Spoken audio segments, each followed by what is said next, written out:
Bonjour, dans cette vidéo, je vais vous présenter le CMS WordPress. Donc, qu'est-ce qu'un CMS tout d'abord? Donc, c'est un système de gestion de contenu, en anglais Content Management System. Donc, en fait, c'est une famille de logiciels destinés à la conception et à la mise à jour dynamique de sites web. Donc, dans cette série de vidéos, je vais vous présenter tout WordPress, comment gérer, administrer un site WordPress. Voilà, et donc la première leçon, c'est la présentation de WordPress et la connexion au back-office. Qu'est-ce que c'est le back-office? C'est le panneau de configuration, ou le tableau de bord, comme l'appelle WordPress. Donc pour y accéder, tout simplement, vous rajoutez à la fin de votre adresse un slash wp-admin. Vous appuyez sur Entrée et vous allez voir la page de connexion. Donc normalement vous avez vos identifiants, donc vous rentrez votre identifiant, votre mot de passe.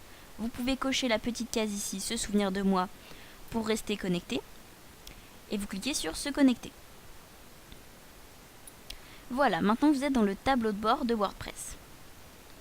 Alors, qu'est-ce qu'on y trouve? Eh bien, tout d'abord, on a le menu latéral qui permet de gérer tout notre site.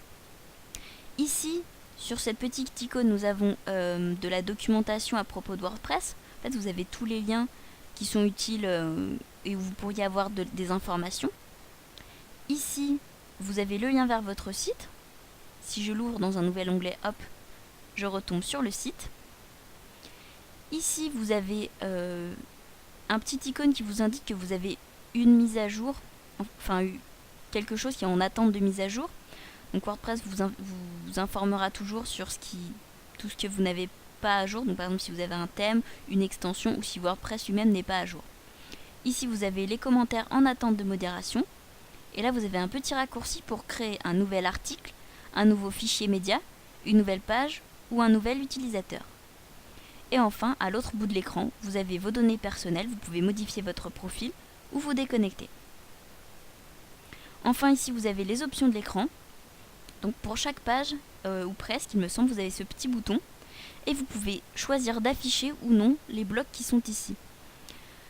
Donc par exemple, si je voulais enlever le bloc WordPress, il me suffirait de décocher, voilà ceci, vous voyez ça a disparu.